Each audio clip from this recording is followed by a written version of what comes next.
Pembelajaran berdiferensiasi.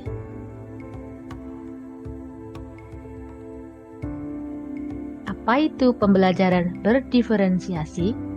Menurut Tomlinson, pembelajaran berdiferensiasi adalah usaha untuk menyesuaikan proses pembelajaran di kelas untuk memenuhi kebutuhan belajar individu setiap murid.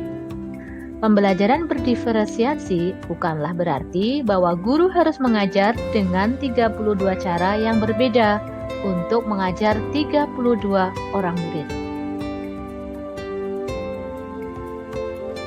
Berikut bukan pembelajaran berdiferensiasi. 1. Murid yang lebih cepat bekerja mendapat jumlah soal latihan lebih banyak dibandingkan yang lain.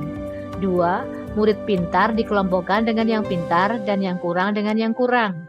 3. Guru memberikan tugas yang berbeda untuk setiap anak. 4. Pembelajaran yang semrawut atau chaos, yang gurunya harus membuat beberapa perencanaan pembelajaran sekaligus dan berlari ke sana kemari. Itu bukan pembelajaran berdiferensiasi.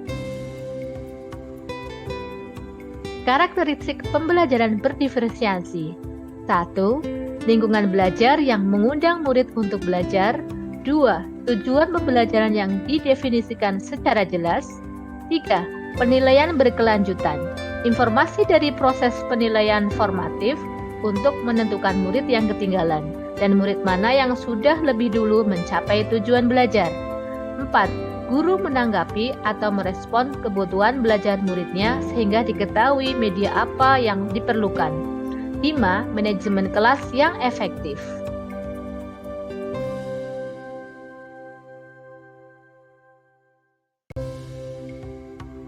Pembelajaran berdiferensiasi haruslah berakar pada pemenuhan kebutuhan belajar murid.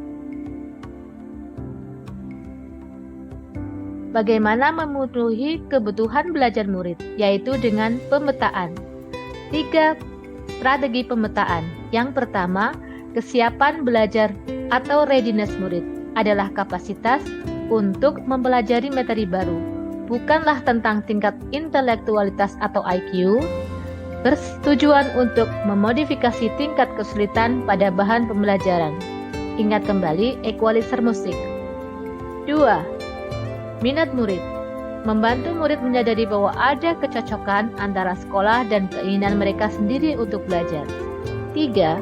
Dipetakan sesuai profil belajar murid, yaitu berhubungan dengan gaya belajar, lingkungan belajar, dan pengaruh budaya. Itulah 3 cara memetakan murid untuk memenuhi kebutuhan belajarnya. Ada 3 strategi pembelajaran diferensiasi, yaitu 1.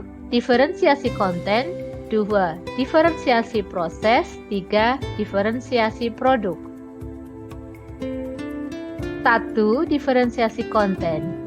Diferensiasi konten merujuk pada strategi membedakan pengorganisasian dan format penyampaian konten. Konten adalah materi pengetahuan konsep dan keterampilan yang perlu dipelajari murid berdasarkan kurikulum. Contohnya, materi disajikan dalam bentuk video, dalam bentuk artikel, atau dalam memberikan materi diberikan contoh yang berbeda-beda. 2. Diferensiasi proses, yaitu merujuk pada strategi membedakan proses yang harus dijalani oleh murid yang dapat memungkinkan mereka untuk lebih berlatih dan memahami isi atau konten materi. Contohnya, dengan memvariasi pembelajaran di laboratorium, bisa dengan virtual lab atau dengan real laboratorium. 3. Diferensiasi produk, merujuk pada strategi memodifikasi produk hasil belajar murid, hasil latihan, penerapan, dan pengembangan apa yang telah dipelajari. Misalnya, dengan memberikan tugas dalam bentuk video, poster, karya ilmiah, grafik, atau mind map. Demikian pembelajaran berdiferensiasi. Thank you for watching.